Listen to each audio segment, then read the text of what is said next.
Okay, so are you ready to dive into the latest financial results from Tata Technologies? I mean, it seems like there's a lot happening. Absolutely. I've been looking forward to this. It's quite interesting how they're navigating the current economic landscape. It's like trying to steer a ship through a storm, right? Right. So to start, they announced a total operating revenue of 13,174 million rupees for the quarter, which is up by 2.2% year on year, which sounds pretty good, but also just 1.6% quarter on year. What's your take on that? Well, the fact that they are showing growth in both year on year and quarter on quarter is actually a good sign. It shows some resilience even with the economic uncertainty. It's like a steady climb rather than a huge leap, showing consistent progress. Makes sense. Now, the services segment revenue is at 10,127 million rupees, up 1.2% year on year and 0.8% quarter on quarter. What does that say about their core business? The services segment is clearly their bread and butter, and these numbers are indicative of steady demand for their engineering services. The slight growth, it suggests a stable, reliable income stream like the base of a pyramid. Okay, that's a good way to put it. And in constant currency, the services segment revenue went up by 1.1% quarter on quarter. Why is that constant currency figure important? Well, that constant currency figure actually strips away the impact of currency fluctuations, giving you a clearer picture of the actual growth in the business itself. It's like measuring the actual temperature without considering the wind chill. Ah, okay, that makes sense. Now, their operating EBITDA is at 2,350 million rupees with an EBITDA margin of 17.8%. How does that fit into the picture? The EBITDA margin is a critical indicator of profitability. 17.8% is a strong number, indicating effective management of their expenses, like a well oiled machine running efficiently. Right, and EBIT went up 3.1% quarter on quarter to 2.199 million rupees with an EBIT margin up 20 basis points quarter on quarter to 16.1%. How does that look in comparison? The EBIT margin is slightly lower than the EBITDA margin because it factors in depreciation and amortization. The sequential increase shows an improving operational performance. It's like getting more mileage out of the same fuel. Got it. And the net income is 1,686 million rupees, up 7.1% quarter on year, with a net margin of 12.8%, an increase of 70 basis points quarter on year. Is that a positive trend? Absolutely. The growth in net income and net margin indicates they're not just increasing revenue, but also managing their bottom line really well, actually, which is a huge positive for investors. It's like a plant growing bigger and bearing more fruit. So it sounds like they are managing their finances pretty well overall.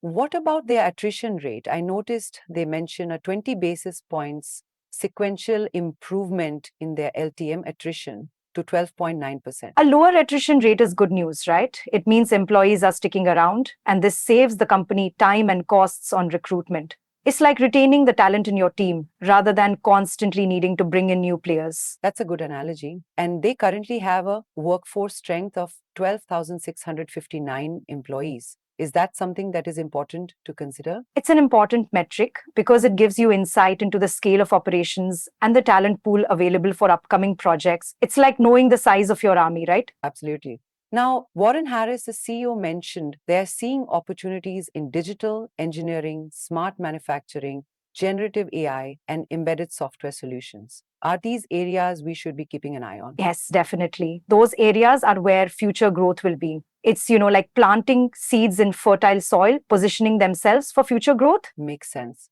He also mentioned they secured 4 large deals this quarter and the pipeline is healthy. That sounds promising, right? Absolutely. Large deals are the lifeblood of these companies. The fact that the pipeline is healthy shows a sustained demand for their services. It's like a full order book for a bakery, right? That's a good way to think about it. Savitha Balachandran, the CFO, also mentioned that they had a strong cash conversion with free cash flow exceeding 100% of net income. Why is this significant? That's a crucial metric. It means they're converting their profits into readily available cash very effectively. A strong cash position enables them to make investments and it provides a safety net. It's like having a well stocked pantry. That makes sense.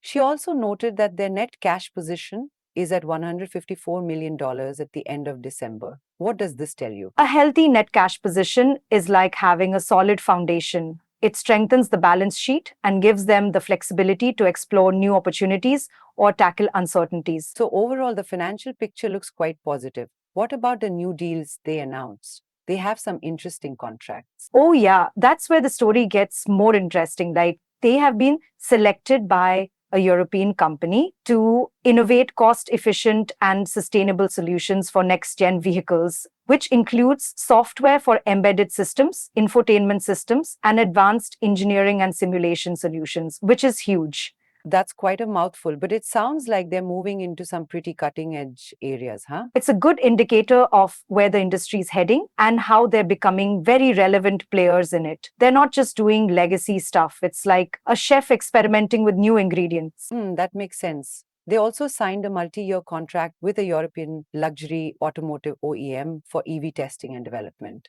That's a big win, isn't it? Oh, yeah, that's a significant endorsement of their capabilities in the electric vehicle space. It's like a Michelin star restaurant getting recognition for its new menu. Right. And a global contract manufacturing entity chose them for initial analysis projects, which might lead to a SAP rollout across their plants. That sounds like a pretty large project scope. It is. SAP implementation projects are complex and can be very lucrative. This shows they are expanding their reach into the manufacturing domain. It's like helping a big ship navigate through complex waters. Definitely. Now, a North American automotive OEM has also selected them to streamline engineering processes in their PLM cloud application, which involves data management, security, and BOM structure. That's kind of technical, but what does it mean? It means they are helping streamline data and processes for automotive giants, which will help them improve efficiency and reduce costs, like they're optimizing a factory's workflow. Got it. They also mentioned a multi-year engagement with a North American Tier 1 automotive supplier for software platform development and embedded testing. Another big automotive win, right? Definitely. This demonstrates their strength in the embedded software and automotive software sector. And it's a great area to be in, right? It's like building the brains of a car. Absolutely. It's all about the software these days. And they've signed a new deal with the government of Tripura to upgrade 19 industrial training institutes. That shows a commitment to workforce development, not only their own, but also that of the overall industry. And it's also a great opportunity for them to expand their reach. That is really good to see. It's really like they're playing a role in shaping the future of the industry. Absolutely. Now, looking at the investor presentation, they highlighted that 84% of their revenue is from the automotive sector. That's a huge chunk, isn't it? It is. It also shows their dependence on a single sector, right? Does that make them a bit vulnerable? Well, it's a double-edged sword. I mean, a focused approach has its advantages, but diversifying is also a good long-term strategy to mitigate any risks. It's like having all your eggs in one basket. Right, makes sense. And the presentation also mentioned a customer NPS of 66, which puts them in the top 10 percentile for tech service providers. Yeah, that score is amazing. A high NPS score indicates their clients are very happy with their services. So that's a strong indicator of business health. Now, before we wrap this up, let's invite the listeners to like, share, and subscribe to our channel for more insights like this. Oh, yeah, absolutely. If you're finding this discussion helpful, go ahead and hit that like button, share this episode with your friends, and hey, subscribe to the channel so you don't miss out on any of our upcoming podcasts. We really appreciate your support. Thanks, guys. Okay, moving on. They seem to be doing some really interesting work with software-defined vehicles as well. What was the highlight of that? Oh, that was really cool. I mean, they had a showcase at CES 2025, highlighting advancements in ADAS, heterogeneous computing, cybersecurity, generative AI platforms, and Siemens PAVE 360 digital twin. Those are some buzzwords, but it does sound very futuristic and cutting edge. How are they positioned in the software-defined vehicle space? Yeah, they're positioned as a key player and they're really focusing on engineering that software-defined future for everyone. It's like they're not just building cars, but also building the technology that makes cars smarter. That's a great way to put it. So, what do we make of the partnership with Tele Chips to innovate in that space? That's a smart move. By combining their vehicle software expertise with Tele Chips' semiconductor solutions, they're going to develop next-gen solutions for ADAS platforms and cockpit domain controllers. That's like a perfect match of skills. That sounds like a powerful alliance.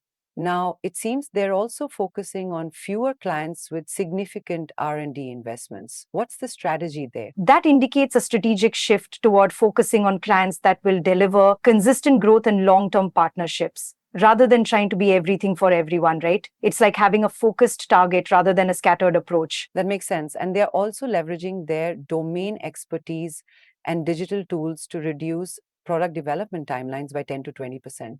How's that possible? Well, by leveraging their tools and expertise, they become more efficient and accelerate the development cycle, enabling them to deliver value to clients more quickly. It's like having an experienced chef that can cook faster. Definitely. Now, they are also looking at the AOS Space Sector to diversify their revenue stream, which is interesting given they're so heavily invested in automotive. Yeah, expanding into aerospace is a smart move for long-term growth. They will be able to use their existing knowledge in other sectors. It's like a carpenter who uses his woodworking knowledge to start crafting furniture. Exactly. And with ADAS, they believe that level 3 autonomy will become the minimum preferred level.